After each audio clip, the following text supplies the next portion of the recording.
यावेळेस आम्ही काढणार आहोत 2 करिंथ याचा 11वा अध्याय आणि त्याची 14 आणि 15 ही वचनं.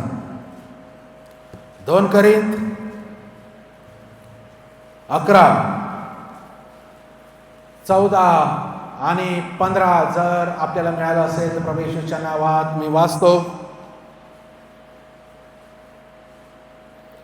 ह्यात आश्चर्य वाटण्यासारखे काही नाही, कारण सैतानही स्वतः तेजस्वी देवदूताचे सोंग घेतो, म्हणून त्याच्या सेवकांनीही नीतिमत्वाच्या सेवकांचे सोंग घेतले तर ती मोठीशी गोष्ट नाही, त्यांचा शेवट त्यांच्या कर्माप्रमाणे होईल. या ठिकाणी ट्रॅप आहे, या ठिकाणी एक मोठा धोका आहे. देवाचं वचन तो धोका आम्हाला सांगू इच्छित आहे. वाईट चुकीच्याच ज्या गोष्टी आम्हाला वाटतात त्याद्वारे सैतान आमच्यावर हल्ला करणार नाही, आमच्या समोर येणार नाही, आणि तो जर तसा आला तर आम्ही फसणार देखील नाही. आणि म्हणून सैतानही प्रकाश दूताचं काय घेतो, तिथे शब्द वापरला आहे प्रकाश, म्हणजे तेजस्वी देवदूतांचे सोंग घेतो. सोंगाडे आहे तो. देवाचं वचन सांगतं सैतानही तेजस्वी, असा साधारण नाही, तेजस्वी देवदूताचं सोंग घेतो. म्हणून आम्हाला सावध राहायचं आहे. प्रत्येक चकाकणारी वस्तू सोनं नसतं, प्रत्येक प्रकाशमान व्यक्ती हा देवदूत नाही, तो सैतान असू शकतो. चांगल्या रीतीने गोड गोड बोलून प्रार्थनेचं ह्याचं त्याचं मदतीचं सोंग घेऊन आज लोक आमच्या घराघरात शिरत आहेत. वाईट मार्गाने शिरत नाही. आणि पुढेच्या वचनात लिहिलं आहे त्या 15व्यात, म्हणून त्याच्या सेवकांनीही नीतिमत्वाच्या सेवकांचे सोंग घेतले. प्रत्येक देवाचा सेवक हा देवाचा सेवकच असेल याची गॅरंटी नाही. तो सैतानाचा सेवक असेल, दाखवत देवाचा आहे. आणि म्हणून परीक्षा करा, फसू नका, भूलू नका.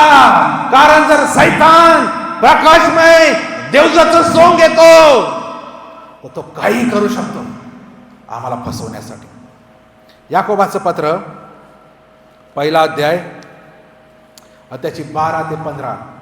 याकोब 1, 12 आणि 15 मध्ये लिहिलं आहे, जो माणूस परीक्षेत टिकतो तो धन्य, कारण आपणावर प्रीती करणाऱ्यांना प्रभूने देऊ केलेला जीवनाचा मुकुट परीक्षेत उतरल्यावर त्याला मिळेल.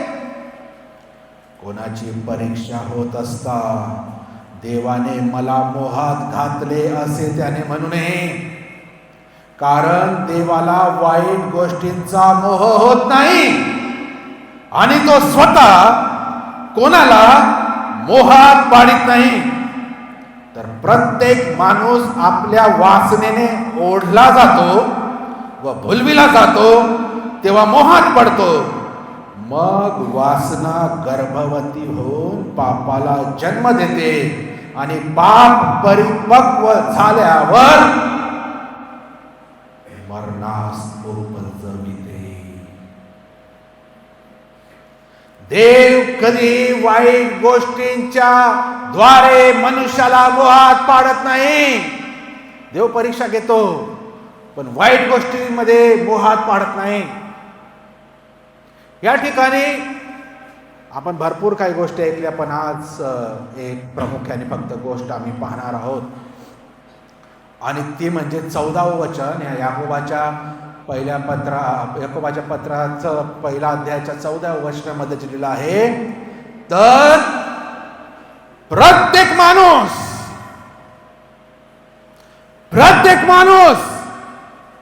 म्हणजे त्या स्त्री पण आपल्या वासनेने ओढला जातो व भुलविला जातो, तेव्हा मोहात पडतो.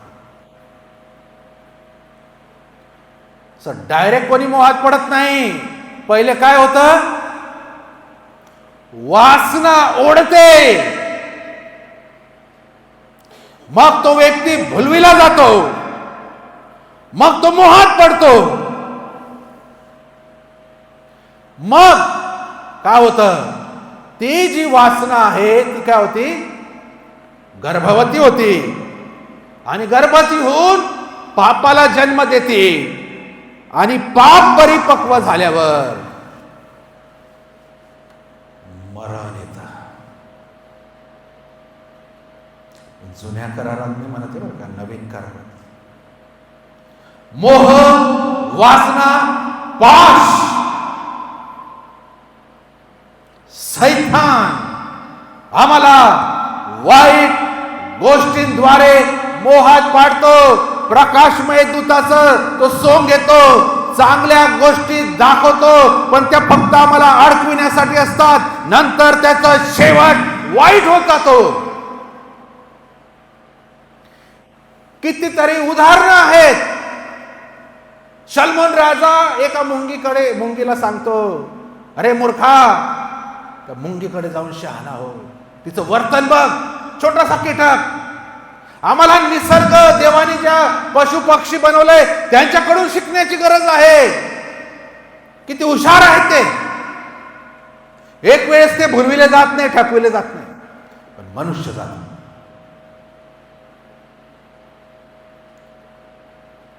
ज्या गोष्टी नजरेला एकदम चांगल्या दिसतात त्याबद्दल जास्त सावध राहण्याची गरज आहे.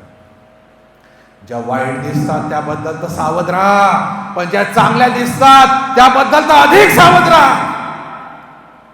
कारण ज्या वाईट दिसतात त्या वेळामध्ये आम्ही एखाद्याच फसणार नाही, पण ज्या चांगल्या दिसतात त्यामध्ये आम्ही नक्कीच फसू. हे सैतानाला चांगलं माहिती आहे.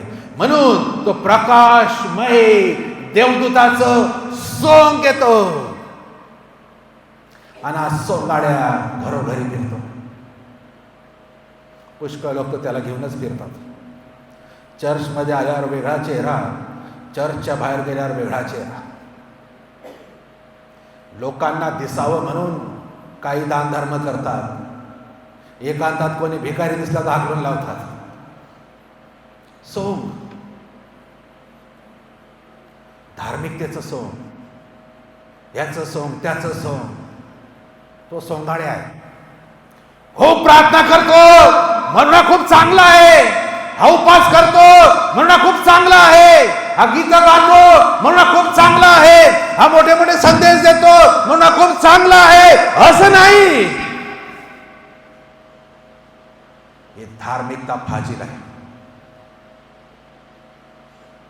आम्हाला प्रत्येक गोष्टीची परीक्षा करावी लागेल, चाच पडून पाहावी लागेल. दिवस कठीण आहे.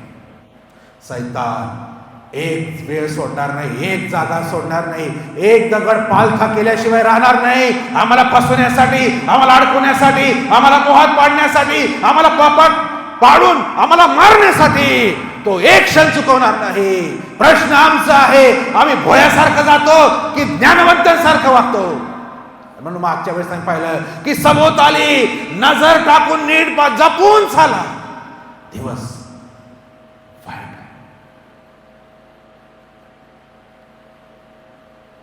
परीक्षा घेणारी, मोहात पाडणाऱ्यांची वाणी बुद्धीच्या, ज्ञानवंताच्या वाणीसारखीच वाटते. समजत नाही. आजकाल तर डुप्लिकेट गोष्टी इतक्या भारी बनवतात की समजत नाही ओरिजिनल कोणती आहे, डुप्लिकेट कोणती. चायना माल वापरल्यावर कळतो की हा किती दिवस टिकतो. त्याप्रमाणे ही सगळी जग बनाव आहे. ह्या जगात सर्व दिखावा आहे, ह्या जगात सर्व कॉपी आहे, ओरिजिनल नाही. ओरिजिनल आम्हाला चेक करावे लागणार आहे. आणि ह्यावेळेस सैतान ख्रिस्ती लोकांना मंडळांमध्ये जर कोणतं शस्त्र जास्त वापरत असेल तर ते मोह आणि वासना आहे.